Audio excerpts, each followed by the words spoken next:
Bien, el himno 452, como en su sangre pudo haber, será el que hoy te voy a mencionar para continuar con la historia de los himnos y cánticos del Evangelio. Ahí ya está sonando la melodía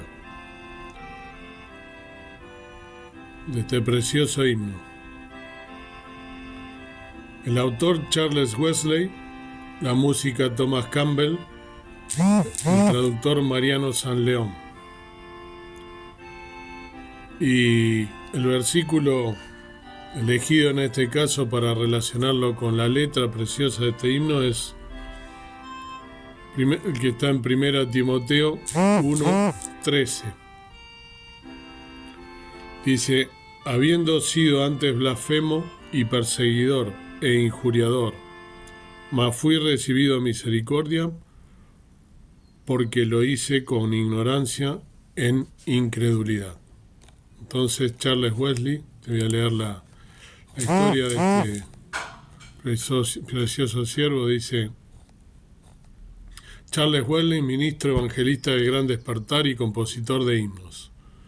Charles Wesley fue un clérigo anglicano y líder inglés del movimiento metodista, pero quizás más conocido por escribir más de 6.500 himnos cristianos, muchos de los cuales se siguen cantando hoy. Este clérigo de la iglesia anglicana es considerado hoy como el mejor escritor de himnos de todos los tiempos. Por su vida poco conocida y opacada por el legado de su hermano, a menudo es conocido como el Wesley olvidado. Tomando en serio la fe. Charles Wesley, 1707-1788, nació el 18 de diciembre de 1707, en el pueblo de Epworth, Inglaterra. Su nacimiento fue traumático, ya que en el momento de nacer parecía muerto y permaneció en silencio, envuelto en mantas durante varias semanas. Fue el 18º de los 19 hijos de Samuel Wesley, que vivió entre 1662 y 1735, un clérigo anglicano, y Susana Wesley, 1669-1742. Aunque, como era común en esos tiempos, solo 10 de los hijos de Wesley sobrevivirían hasta la edad adulta. Samuel, el padre de los Wesley, quería que sus hijos se convirtieran en eruditos y clérigos. Este deseo fue seguido por Susana, su esposa, así que junto a sus hermanos Charles se unía todos los días a su madre para recibir clases, quien hablaba griego, latín y francés. Susana les enseñaría metódicamente a todos sus hijos durante 6 horas todos los días. Charles aprendió de ella hábitos como el autocontrol, las rutinas, la oración y la devoción. Charles ingresó en la Westminster School de Londres en 1716. En 1726 fue elegido miembro del Christ Church College en Oxford, mientras su hermano John Wesley, 1703-1791, era ordenado y elegido miembro del Lincoln College. Estando en Oxford, Charles se dedicó a la traducción de algunos clásicos griegos y algunas obras latinas al inglés, mientras experimentaba un periodo de cierta apatía a la fe. Durante el invierno de 1728, Charles empezó a pensar en formas de tomar más en serio su fe, lo que lo motivó a él y a varios amigos suyos a iniciar un club al que llamaron Holy Club. Este grupo de estudiantes entusiastas se reunirían toda la semana para celebrar la comunión y seguir un estricto régimen de estudio bíblico, oración y ayuda social. Debido a su fuerte disciplina se les puso el sobrenombre de metodistas. Si bien John tomaría el liderazgo del pequeño grupo, en realidad fue iniciado por Charles. En 1735 Charles se convertiría en clérigo de la Iglesia de Inglaterra para luego unirse a su hermano John en un viaje misionero a Georgia, en las colonias británicas de Norteamérica. John cumpliría con la labor de ser el capellán, mientras que Charles sería el secretario del gobernador Oglethorpe. Pero la estadía en Norteamérica no fue del todo satisfactoria para Charles. Durante el viaje experimentó emociones adversas, depresión y agotamiento físico. Los problemas que experimentó en su labor condujeron a Charles a regresar a Inglaterra poco tiempo de su llegada. Más adelante, el propio John, quien permanecería un año más en Georgia, diría: fui a América para convertir a los indígenas, pero, ¿quién me convertirá a mí? Una vez en Inglaterra, Charles se siguió moviendo en círculos académicos. Habiendo quedado profundamente impresionado por algunos piadosos moravos que conoció en las colonias, se sintió igualmente afectado al conocer a su líder, Nikolaus Ludwig von Zinzendorf, 1700-1760 en Londres. Después del regreso de John, los Wesley decidieron regresar a Oxford en medio de un periodo de sequía espiritual. Durante su regreso conocieron al joven moravo Peter Buller, 1712-1775, a quien Charles empezó a impartir clases de inglés y de quien aprendería la esencia natural del Evangelio y de la vida cristiana.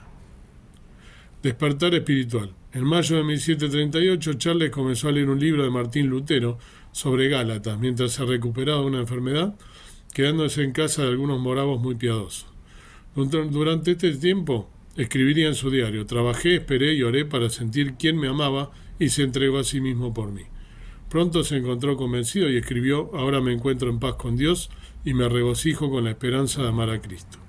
2 días después comenzó a escribir un himno celebrando su conversión. Unas semanas más tarde, el propio John tendría su propio encuentro espiritual con el Evangelio. Pronto un despertar espiritual se desembocaría en la vida de los Wesley.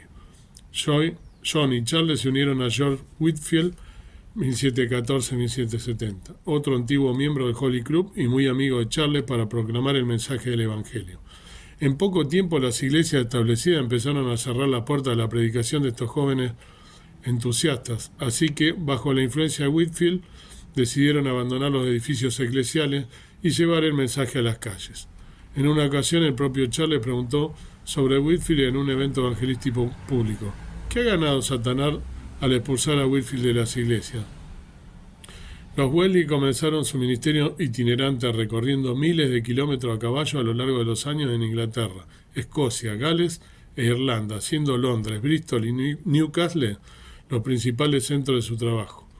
El viaje le dio tiempo a Charles para reflexionar, y fue mientras montaba a caballo que compuso los versos de muchos de sus himnos. En las anotaciones de su diario de 1739 a 1743, Charles calculó el número de personas a las que había predicado.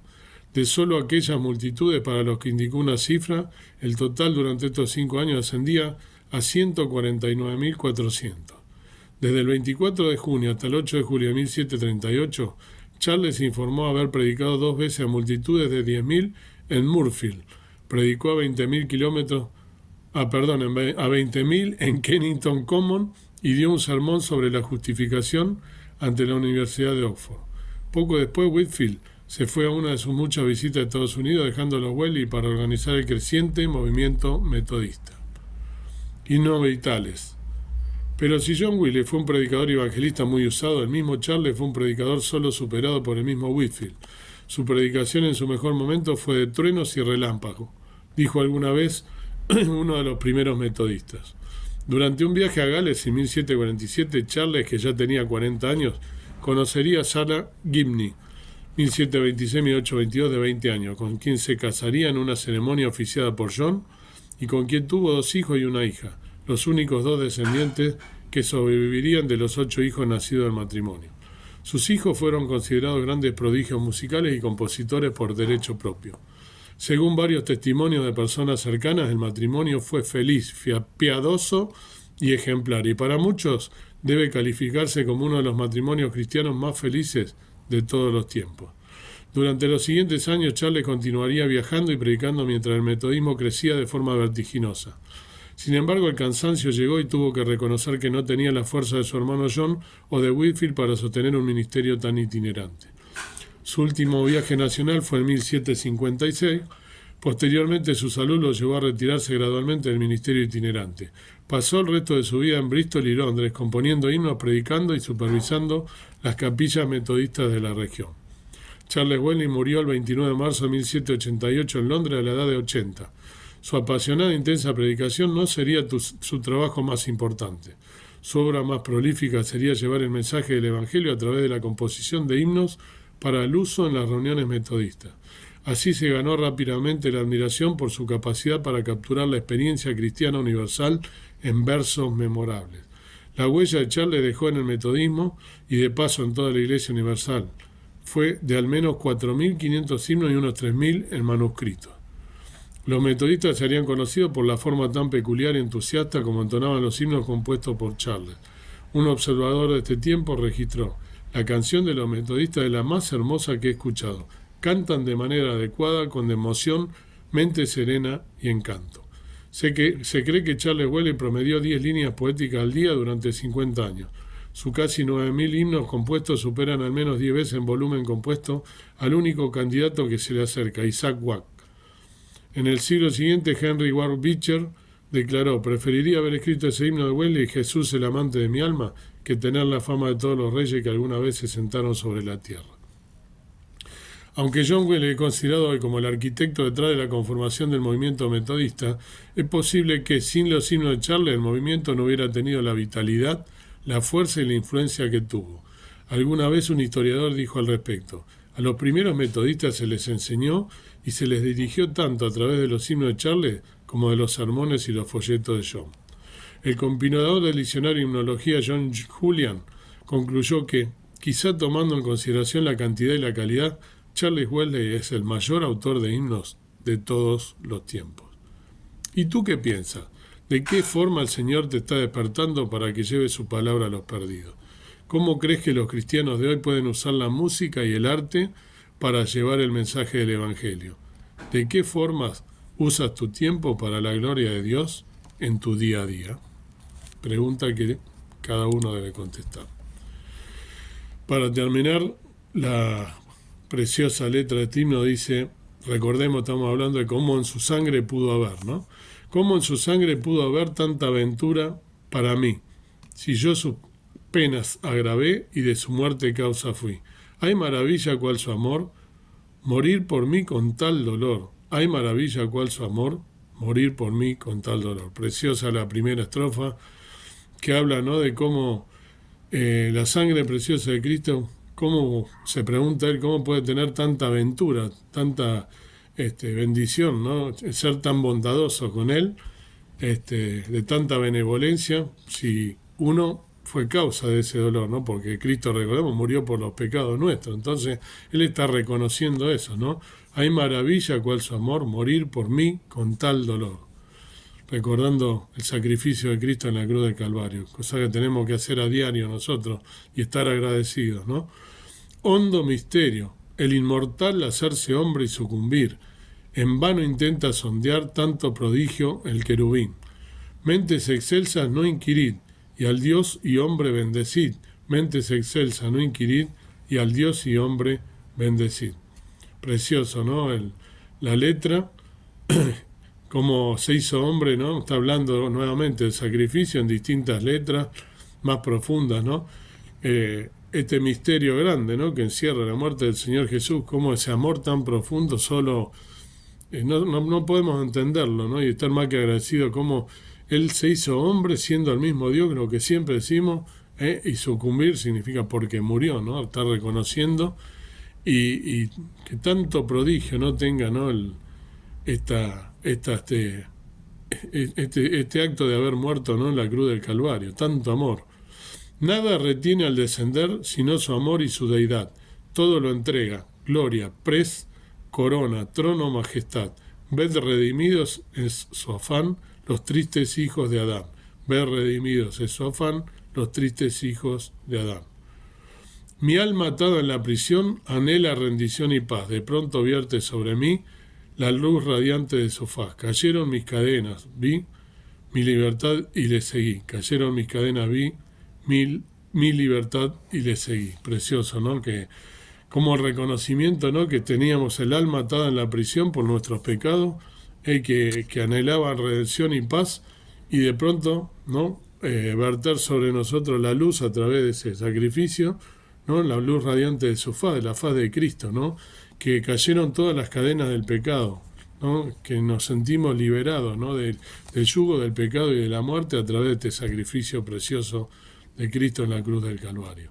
Jesús es mío, vivo en Él, no temo ya condenación. Él es mi todo, paz, salud, justicia, luz y redención. Me guarda el trono eternal, por Él corona celestial. Me guarda el trono eternal, por Él corona celestial. Preciosa y muy profunda letra, ¿no? Como debemos sentir, como dicen, lo que Jesús es nuestro. ¿Lo sientes a Jesús tuyo realmente en el día a día? ¿Tiene una relación tal de sentirlo a Jesús no solo de bocas para afuera, de labios para afuera, sino profundamente como tu Salvador? Como el hecho de agradecer, ¿no? Esa redención, ese amor tan profundo, la justicia, la redención, me guarda el trono eternal, dice, ¿no? Sabiendo que nosotros somos ciudadanos celestiales. Dios quiera que podamos meditar en este día, en estas cosas, y tener una vida acorde a un hijo o una hija de Dios. Que Dios te bendiga y que puedas realmente clamar como el hermano, ¿no? Que Jesús es mío, y contárselo al mundo. Y agradecer todo el tiempo ese sacrificio enorme que le costó la vida a Él, y gracias a Él nosotros tenemos vida eterna y vida en abundancia. Que el Señor te bendiga.